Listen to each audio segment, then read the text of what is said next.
how's everyone doing? This is Tontiago bringing you another video. This time I decided we're going to do something a little different. I'm going to bring you a build guide for Protection Paladin. This is going to be for rating purposes, so for Mythic Pluses or for PvP it will not apply. I know what you're thinking. Raid guides, build guides, they're long and drawn out. Don't worry about that. I took care of it. I have split this video into different components of being a Protection Paladin in a raid, and you can see those videos in the links in the description below, so whatever you're looking for, go find it right there. Now, without further ado, let's get started on this video, which is going to be on your talents that you're looking for as a Protection Paladin. So, getting right into it, Tier 1, first tier, level 15, your choices are going to be Holy Shield, Redoubt, or Blessed Hammer. Holy Shield wins out of the three. It's going to give you the extra block chance. It's also going to give you a chance to block spells, which is good. And a little added benefit of damaging your attacker if you do block them. Redoubt and Blessed Hammer do have their own bonuses, but Holy Shield will win out. Your second tier, level 25, you're going to have the First Avenger, the Crusader's Judgment, and Moment of Glory. Well, we eliminate Moment of Glory right away because one, it is a castable and I've got enough buttons to push. I don't want to worry about that too. I go Crusader's Judgment for that additional judgment. Because we're trying to build holy power, it goes nicely into a rotation that we can do to get that holy power to spend on our Shield of Righteous. Another viable option, though, is the First Avenger. Avenger's Shield hits 2 additional targets and grants you an Absorb Shield for 100% of all damage it deals. It's good with multiple mobs. It's good with ads that spawn. One fight I found it very beneficial in was the Sun King's fight, where the waves of ads come out. I can use that to basically hit 5 of them at once and get that extra absorb that I might need to survive those attacks. So, but default Crusader's Judgment. The third tier, level 30, this is a CC tier. It's mainly just for crowd control. Since bosses can't be crowd controlled, we're just focusing this on what mobs you're going to be pulling as trash. Since most trash mobs don't last very long, stunning is not a huge issue. Unless you got like one really hard-hitting casting mob, that might be good, but it's still not going to last long enough to be worthy. Repentance, you can't CC trash mobs. They'll just break it. We went Blinding Light. Blinding Light's going to be an AoE that we do. It's going to disorient them. But again, it gets broken once any non-holy power damage hits them. But still, it'll interrupt them at least and make them restart their casts. So it helps a little bit.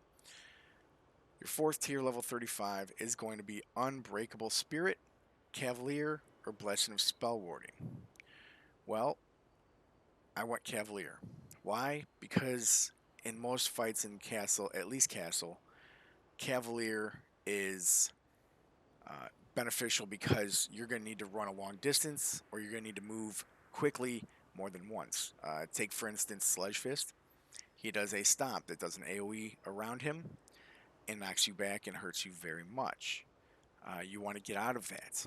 So you pop Cavalier, you run out, you come back, but then he does it again before your Cavalier is up off cooldown.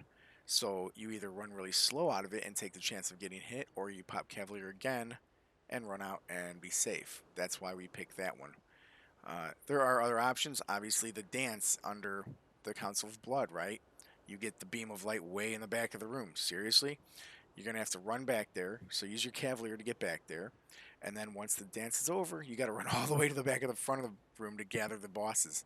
So you pop Cavalier again to get back to the front. Those are some situations. There are others. Now you do have the Unbreakable Spirit reduces the cooldown of my Divine Shield, Ardent Defender, and Lay on Hands by 30%. If you find that the fight isn't necessarily a large movement type fight, you can pick this one. It is great for the Ardent Defender. There is a specific Specific build that you can do for Divine Shield as well, but mainly for the Ardent Defender. Lay on Hands is still got the longest cooldown I've ever seen, and even 30% may not help in more than once in a fight. Uh, the next tier, level 40, we got Divine Purpose, Holy Avenger, and Seraphim.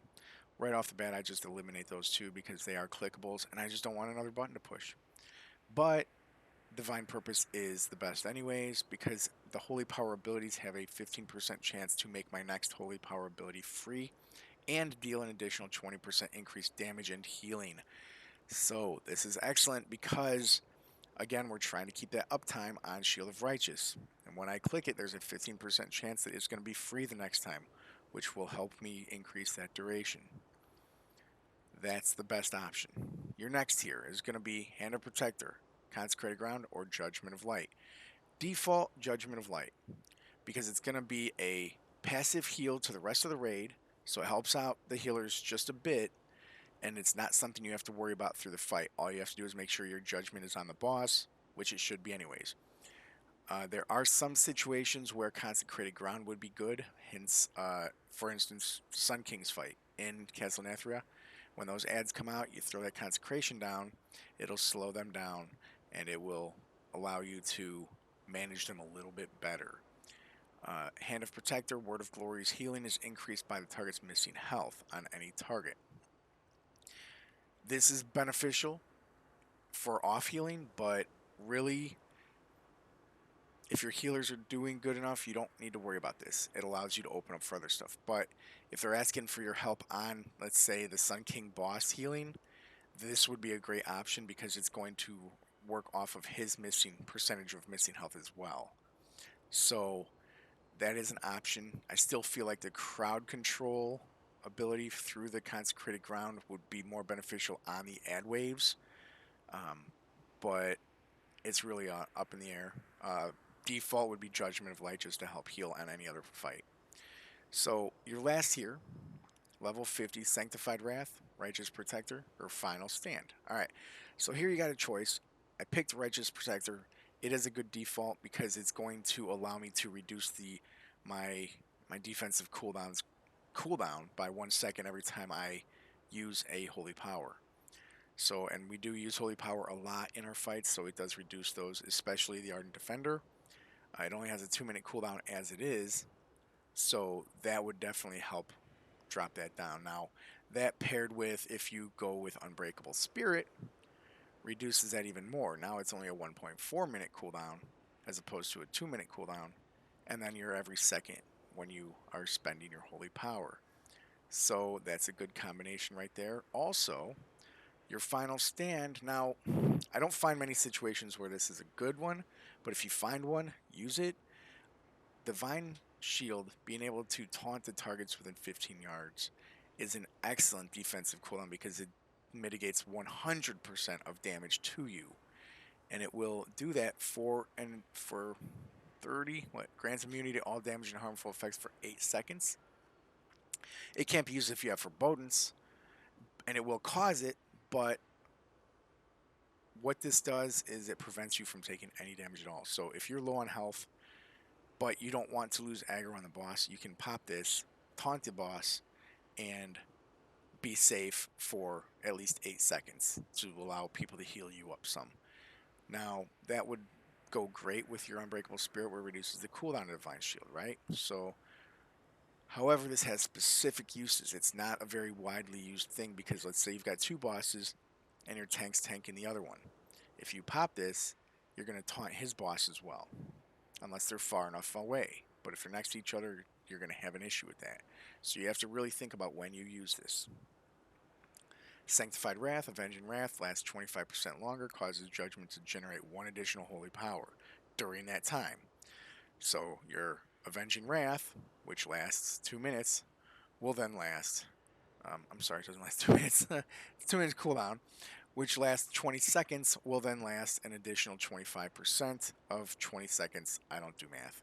So it does, during that time, generate 1 additional Holy Power too. Alright, so let's take a scenario where Sludge Fist hits the pillar. This wouldn't be a bad deal because Avenging Wrath is going to last 25% longer. It's also going to help you build your holy power faster so you can use those abilities a lot more frequently. So that might be beneficial for that little extra burst damage against Sludge Fist when he hits at least the first and third pillar, I think. So keep that in mind, but the Righteous Protector will be your default. Alright guys, that's it for the build. If you have any questions on this, any comments, please leave them below. Otherwise, check out the other videos. Everybody, raid hard, have fun, and enjoy the rest of your day. Thank you.